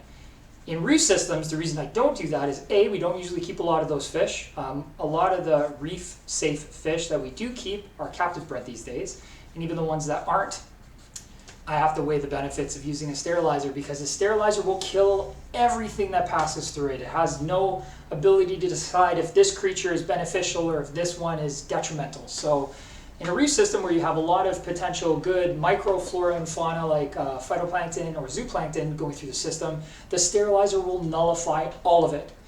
So you're basically shooting yourself in the foot while trying to take care of a problem that you should be preventing in the first place through quarantine, in my opinion. So a lot of the good stuff that was helping to feed your corals and some of the other finicky creatures in your tank is gone. And a lot of times, if you don't overload your reef system with fish, your fish thrive because it is a more natural environment, and you're kind of taking that away with the UV. Exactly. If I may to go back to sort of the original thrust of the question was whether it would affect what's in your filter, I would say not. Yep. Your nitrifying bacteria, your beneficial bacteria want to cling to stuff and therefore are not found a lot in your water column, and I wouldn't be concerned about that. I would add, you got to do your research, know what you're trying to kill, and size your UV properly if you're going to use one. Yep, absolutely. Because different pathogens, different parasites take different dosages of radiation. So you have to not only size your UV right, you have to size your flow through it properly. Okay. The other one is if you're looking at long term, if you were, say, a breeder, I would be cautious about using UV all the time, because what you will wind up is that your fish will have no functioning immune systems that are not needed. So I have definitely heard of that in more than one case. I've seen it with suppliers who didn't necessarily use any UV, but maybe had very good fish knowledge and medication knowledge where they cleaned up their stock, eliminated just about anything they possibly ever harbored, and never added any new stock for 10 years. And now their fish going out into other people's tanks have problems because they just didn't need it. They have no ability to function with the bacteria around, whereas most fish will live comfortably whether or not they have some kind of parasite in their intestines or not. I would put my money into a good hospital or quarantine tank, whether it's fresh or salt, before I really considered a UV. Agreed. All right, guys. So we have a bunch of questions in. Some from Keith, one from Amy, another from Catherine, Jessica, Chelsea. We have a whole bunch coming. Bring them on. Yeah, let's do it. So let's start off with Catherine. Her question is, my neighbor Kevin has a guppy tank that has become really dirty. The water is completely brown. How long will the guppies survive in such an environment? Should I rescue them? Breaking into your neighbor's house is probably illegal. Just because the water is colored does not mean it's chemically unsafe. A lot of the time, green water tanks have very low nutrient because there's so much algae pulling it up that it never gets a chance to get high enough to be harmful. She said brown. Brown water could be tannins, tannins from driftwood. Sometimes people actually physically add black water extract, is what it's referred to in our industry, to add tannins to the water. It softens the water and adds a little bit of vitamin and mineral content, from my understanding, and basically replicates the Amazon River basins. So, I'll put a different hypothesis in there. mine's optimistic. I'll suspect that the guppies have done what many guppies do when they're happy with their environment and made lots and lots of other guppies, and that the tank is rather small and Probably possibly taken for granted at this point, where there hasn't been a whole lot of water changing going on. And it comes back to what I said earlier about how fish can adapt to adverse conditions much better than we think, particularly when they've been raised in those environments. Should she go and rescue them? That's a personal choice. I would consider that she suggests to her neighbor that he contact a local pet store if he's being overrun with guppies. Our stores certainly, and I'm not sure where she is, but many stores would happily take in healthy fish from their clients and even possibly offer some store credit. So that's always a good option when you're successfully breeding stuff, and then they can thin the ranks down to the point where it won't crash. Yeah. Again, going with my theory where the tank is getting overrun and they just hung in there this far, there will be a point where that tank will just crash. Yeah. It could be a month or a year from now when it's going to happen. All right, guys. We have a bunch of people writing in, but this one seems like a bit of an emergency, so we'll jump right to it. It's from username 33JRODR. You don't have to mention him by name, but he does say, I need help with my fish. It is an albino Cory catfish. It has been swimming upside down and acting like it's going to die. This is what my other fish did before dying. He's been doing this for 2 days now. Doesn't sound good. Any other symptoms? That's the thing. Is there any sign of hemorrhaging, spots, streaks? Most fish diseases will give you something to work with if you look really hard for it. Right. So that, if it was just that fish, I would say it could be, some problem with the swim bladder. It could be dietary. It could even be constipated. Given that other fish have gone that way, number one thing is always check your water quality. Every time.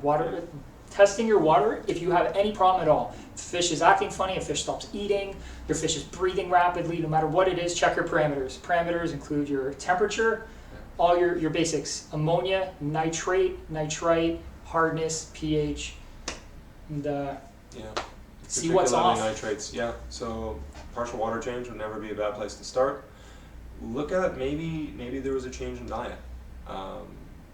Particularly if suddenly you start to feed very hard dry foods like pellets and stuff like that, that can throw fish for a loop, and their digestive systems don't handle things very well. They get constipated. So white stringy feces is a sign of that. If you are feeding pellets to small fish, I would suggest that you soak them in water first. Yep. If all else fails and you're looking for something to try in terms of a medicine, you absolutely don't see anything, or if you particularly do see a bit of redness in the fins, that's septicemia, and is often caused by poor water quality, crowding and so forth. I would suggest a broad spectrum antibiotic, particularly if you can get it canicin. That's we carry a C-chem product called Canaplex. Yeah, and that's because this is likely, if we ruled everything else out, this is likely an internal infection, then that's your best antibiotic to try, because most freshwater fish don't take in much of the water around them. Yep. So everything you apply in terms of medication tends to be external. Or you can medicate a little bit of the food. Yep. You can do that safely with antibiotics. Okay, guys, next one is from Keith. He says he had posted this question on Twitter as well, so thanks for that. He says, is crushed coral an okay substrate for blue-legged/red leg hermits? If not, how would you remove it from a live tank, and what would you replace it with? It's actually fine. Hermit crabs are not particularly picky with substrate. They don't care. They're going to live on sand. They'll live on like sugar grain type sand. As long as the substrate you're using is calcium carbonate based or aragonite based, it's going to be fine. I wouldn't bother changing it unless you really just don't like the look of it. I know some people prefer like a finer looking sand. The thing is, the finer you go, the harder it is to work with. Crushed coral is great in the sense that you can gravel vacuum it if you need to. If fish swim past it quick, it doesn't move. It takes a lot to actually kick it up. Whereas if you go with a finer sand, like the sugar size sand or whatever variety, it kicks up easy. It is a pain to vacuum. It causes a mess. It gets into filters. It can destroy power heads. And the only benefit is that it looks a certain way. There's really not a whole lot else going on for it. A nice medium is reef grade aragonite or special grade aragonite. I believe both of those are made by Carib Sea, and they're Seafloor Special. Yeah, Seafloor Special works really well. It's kind of a median between crushed coral, which is large chunks, and sand, which is super fine. It's in the middle. It's a pretty consistent size. It doesn't kick up the same way sand does, but it's a little bit more buoyant than your crushed coral and still gives you that kind of sand look. The crabs aren't going to care. Like I said, they're going to do their thing. They're going to crab around. They're going to be all crabby. Just make sure you do your gravel vacuuming in there because the larger particles will certainly allow more stuff to settle down. Yeah, you definitely want to make sure you do gravel vacuum. And if you're going to change it, be very careful. You're pretty much restarting your tank at that point. Just to be honest, there's no easy or really safe way to remove substrate from a long-standing saltwater tank. You basically want to treat it like you're tearing the tank down and setting it back up brand new. And don't Very be surprised careful. if you get some blooms of this or that Algae because you've blooms are disturbed the microfauna and the balance that was in that tank before. Absolutely. And just be prepared to do some emergency water changes just in case your nitrates do crawl up. Just keep a test kit handy and keep checking. Okay, guys, next question from Amy Evans. She asks, will Big Al's ever get nearite snails for fresh water? I'd love to get some. I would have to check with your local fishery managers because certainly a lot of the stores that I'm aware of in the GTA area do carry them. Yeah, they have the them almost all the nearites time. and the thorny nearites are fairly available to many of our locations. Now, that could be that she's maybe dealing with a store outside of the Toronto area that maybe doesn't have access to all the suppliers that we do here. All right, so how can people get in touch with their nearest store? How can they find their nearest store? That's on our website. Yeah, if you Big go Al's to bigalscanada.com, we have a store locator on there. You can hit that up and figure out what your closest location is. All the phone numbers and contact information are available for you there. And if maybe you don't want to do that, you can even hit us up on Facebook or Twitter. We check it all the time, and we can always call those stores for you and reply there. So whatever you'd like. Yeah, we're in Alberta, in Calgary, Edmonton, 2 in Ottawa, and a dozen? More than a dozen in Southern Ontario and GTA area. Perfect. So in terms of your answer regarding the blue-legged and red-legged hermits, Keith O'Reilly said, awesome answers, many thanks, will not be changing it if I do not have to. Good call. Honestly, it's a lot safer. If you ever decide to upgrade tanks or something, that'd be a perfect time to switch because you're going to have to go through the hassle anyways. But until then, they're going to be happy. So. All right, guys. And the next question from Lee, who has a lot of questions for us today, so thanks for that, Lee. He wants to know how to safely introduce new fish to a beta tank. Does taking it out or rearranging the tank help? The biggest factor in adding any fish to a beta tank is making sure they look absolutely nothing like a beta. Betas are extremely territorial with fish that are, for lack of a better term, flamboyant or just well decorated. So things like gouramis, angelfish, guppies. People try guppies all the time. It's disastrous for the guppies. Long fancy fins, avoid them. Yeah, the bait is going to just see it as a direct threat. Fish that work really well are fast swimmers. I know we brought them up earlier. Zebra danios, lots of short fin danio species work extremely well. Platies again, Yeah. possibly some of the mid-sized tetra species. Yeah, stay away from sailfin mollies. That hasn't panned out very well for some. Yeah, I mean, what he suggested was a common technique that we would use, say, in cichlid aquariums, yep. you know, breaking up the territory. I mean, there's no harm in trying that. I don't know if it's really necessary. I guess that it certainly isn't going to hurt to do it, but more importantly, I think it's just choosing the right fish. And the size of the tank's going to play a massive factor. If the bait is in a smaller aquarium, so less than 10 gallons, adding anything's going to be pretty stressful for the other fish because betas in a small enclosure are going to be very territorial of everything there. They don't stake large claims of land, so to speak, or territories. They usually have something fairly centralized, one little spot, and that's where they're going to make their bubble nest and be comfortable. Anything outside of that area, they tend to not chase or ignore because they don't want to leave their area. But in a small tank, it's almost impossible. They will pick on everything around them. Bottom feeders are usually pretty safe. That's the only, yeah, okay. Cory calves, Perfect. bushy nose pleccos. Bushy nose is a great example. Actually, I have a bushy nose with a beta in a 7 gallon. It's just fine. And it probably doesn't even know it's there. It hides all the time during the day. Exactly. The other fish I had to remove. I tried some Daniels in with him, but he was a little bit. You gotta watch it. I mean, some fish will actually pick on if you have a fairly non-aggressive betta, that you'll get some things like barbs, possibly danios, even some of the meaner tetras like serpe tetras, black tetras. Or diamonds? Yeah, a lot of the larger species, they may actually nip at the fins. They may just think that that's good fun. So, unfortunately, in the fish world, a lot of it is trial and error. Yeah. The idea of changing the territory is sound. Yep. Nothing wrong with it. Just Hopefully we gave you a few ideas if you're looking at some other fish. absolutely, and just always try to do things as safe as possible, and just monitor it. If it's not working out, just remove the fish and try something else, or maybe just stick with one beta and one tank. Yeah, or if it's a small tank, you always have the option of getting a tank divider and just sort of keeping the betta in his own little zone and your other little fish on the other side. Perfect. Yeah, Lee mentioned here that it's a 10 gallon. Yeah. And he said, great answer, thank you. I asked because my docile beta just killed a lost neon tetra the other day. Sad face. Yup. Yeah. Neons. Neons are fragile. Yeah, they're also not big. Yeah. Number one rule of fish keeping: if it fits in somebody's mouth, that's probably going to happen. Yeah, I've had angels pick on, like adult angels, pick on gold tetras in a planted system, Yeah.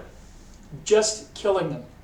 They're too big to go down their throat, but their predatory instinct is just telling them to go hammer that little And gold fish. tetras are nice and shiny, Yes. like a neon is. So that situation was rectified, and those angels no longer go in that tank.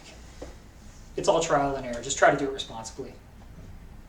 All right, guys, and one more question from Lee, and then we move on to questions from Chelsea and Ashlyn. The question from Lee is dirty tank with topsoil any good for a low-tech tank?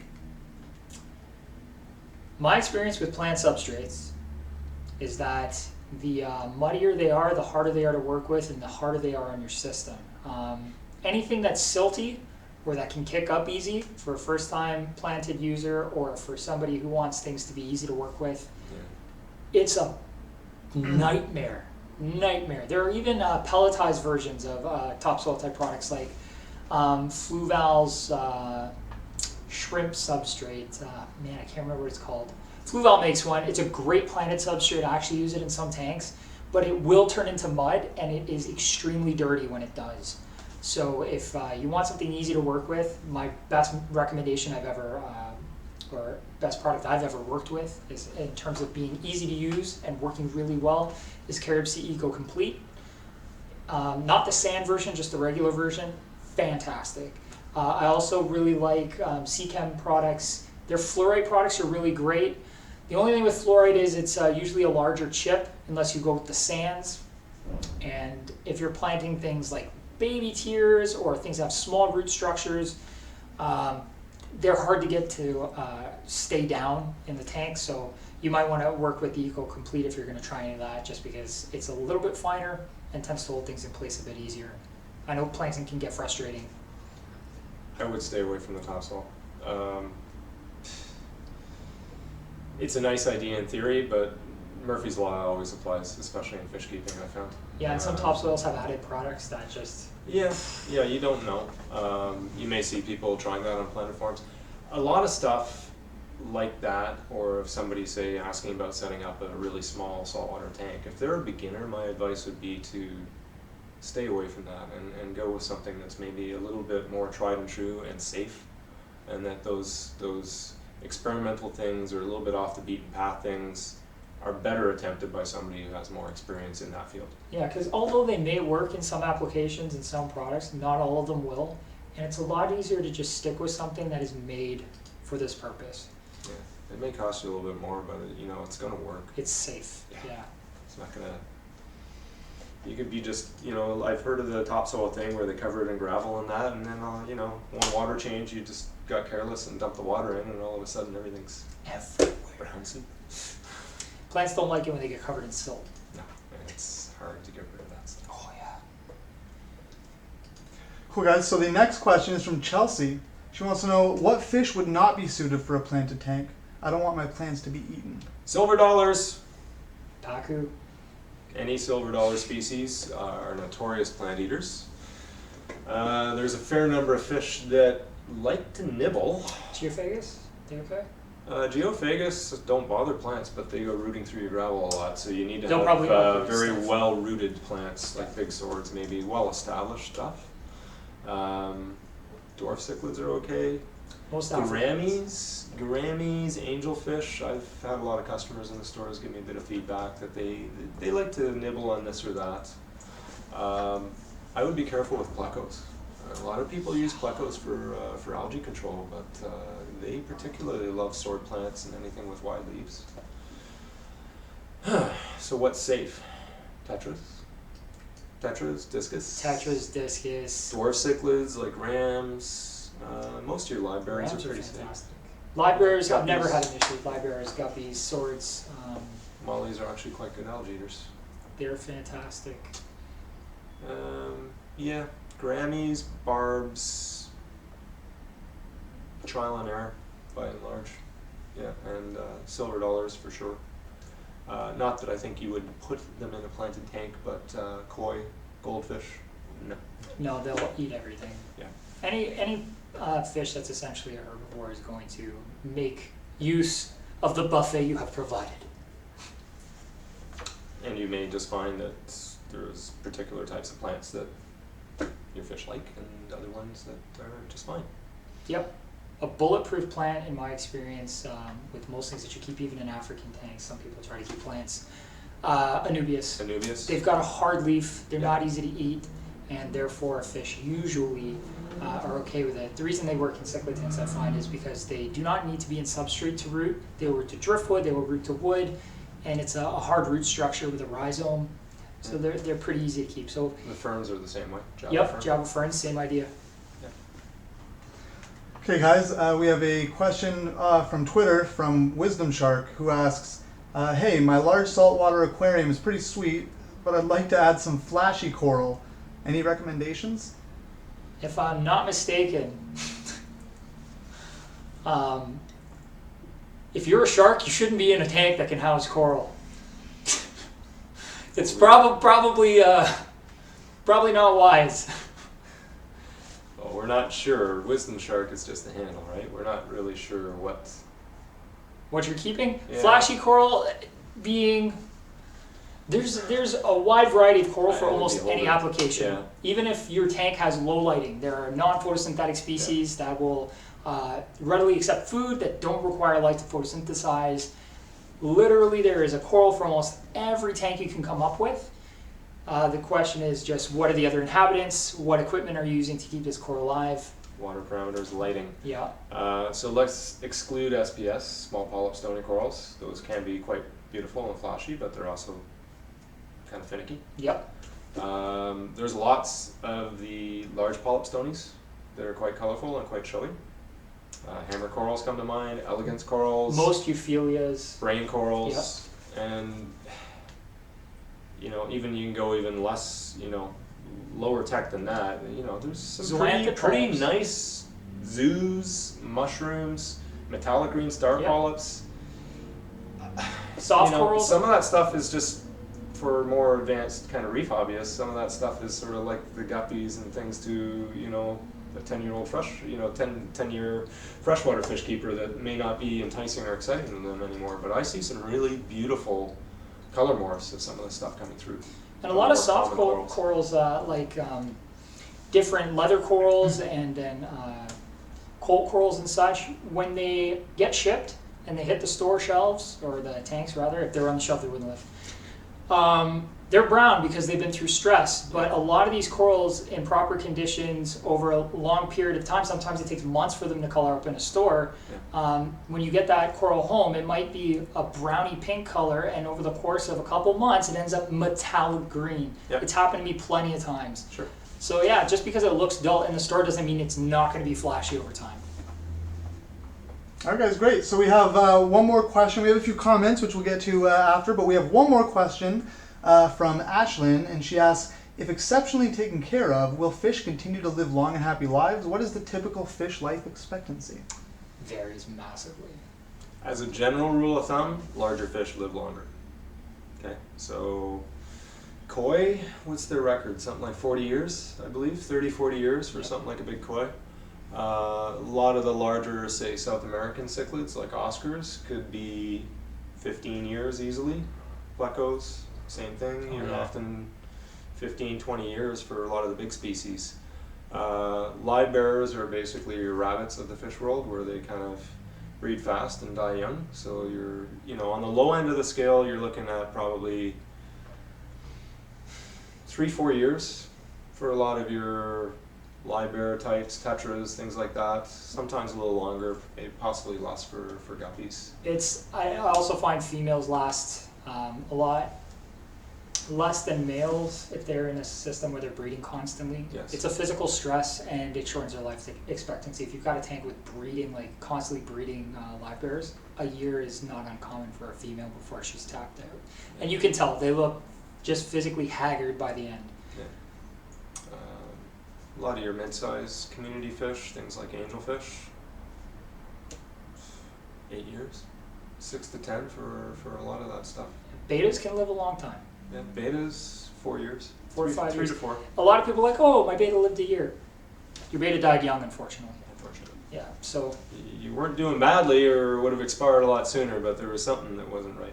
Yeah, or it's possible that you even got it as an adult already and it was closer to the end of its life cycle. If you get a big beta, chances are it's already probably got a year or two under its belt. No? Common thing I found, not in the stores. Betas are grown commercially, so you're not likely to. Most stores are going to get betas when they're still relatively young. There you go. Oh yeah, that's another topic for another time. Is how are your fish grown and where do they come from? Yeah, which we can definitely touch on next time. It's a great conversation to have. But what I found we're kind of going off on a tangent, but what I found with betas in my time in the stores is a lot of times people lose them in the fall. And that is because of colder weather. Temperature. And they're often kept in very small tanks or even bowls. They may be close to a window or a heat source, register for their HVAC system. And that's kicking on and it's causing a lot of temperature stress. Fluctuations in temperature, not good. Again, fish don't like rapid changes of anything. Yeah. And it's even recommended you never put an aquarium near a door, like a door to the outside or a door to a hallway that's going to be dramatically cooler or warmer, because constantly passing different temperatures of air over the tank is not good for it. Also, what gets in the air gets in your tank. Yes. Particularly things like betas, which are air-breathing animals. Their fish, their gills actually only take in about 30% of their oxygen. The rest is labyrinth. Is from up. So be mindful about spraying, painting, keeping a tank in the kitchen. If you fry a lot, it's probably not a good idea. Whatever's in the air gets in your water. Yep. All right, guys, great. So we have just some comments saying thanks, love the answer. That's from Lee. Jeffrey says thanks for all the answers, guys. If you're ever in the Toronto area, beer's on him. So Yeah. Whoa! There you go. That's good news. And Keith says awesome answers. Love the Q&A, says Robert. So guys, keep your eyes peeled. We're going to have more of these Q&As in the future. Cool. So you can go ahead and tell them how they can subscribe here on email. Yeah, so sign up to our email newsletters. What we do with our emails is we can send out great offers to you. Sometimes there are coupon codes or for our web-friendly users. We also have in-store specials that we send out. Fish specials, if you're into cool and exotic things, we have fish lists that we send out, and we usually put some pretty neat things on there if they hit the stores. Yeah, we're a lot of the guys in our stores are on social media and tweeting out even pictures of new corals and new fish. Yeah, so make sure you join our Twitter as well and follow us there. We have, again, 15 locations across Canada. They're in Southern Ontario, Alberta, and then we have some in the Ottawa area as well. And many of the stores, but not all, have sharks in their stores. Yes, and that's kind of cool. We have shark feedings at the locations that have them every Tuesday at 7 o'clock. Yep. And it can be quite a lot of fun. And one of the things that I found in my time in the stores is that a lot of people thought that having the shark in a tank was maybe not a great idea, although the tanks were sized appropriately. But it was often a great source of education to the customers is, why doesn't that shark eat the other fish in the tank? That's a very common question. So come and we'll tell you why the sharks don't eat the fish in the tank, because there's a reason. And you know what? We also have a VIP program in store. So that VIP program, it is free to sign up to, and it's going to earn you points. We have double points on Wednesdays. Those points can be turned into store credit essentially, so you can use them towards your purchases and make your hobby more enjoyable by being less taxing on your wallet. Cool. Well, thanks guys for participating and asking us all the questions. Yeah, we appreciate you coming out. Yeah, and hopefully we'll do it again sometime soon. And guys, if we missed anyone's questions, there was a lot of questions. I'm sure we got them all, but if there was any we missed, we will answer you on social media directly after this. So keep your eyes peeled, guys. Subscribe to YouTube, our emails, and join us for our next Q&A. You won't regret it. Thank you.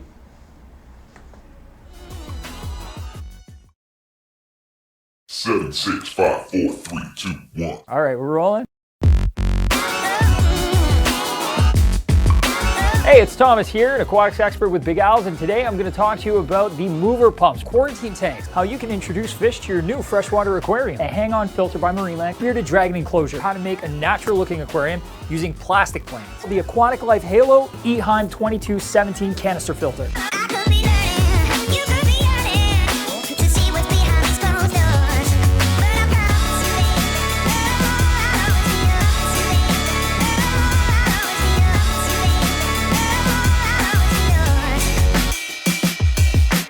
My name's Chelsea, and these are your Big Al's fun facts. Cool. I like to take a moment to add a little bit of slime coat additive to the aquarium. Look at him go! He's so happy, I can tell. He's smiling. Can you picture your aquarium there? Yes? All right, we found our spot.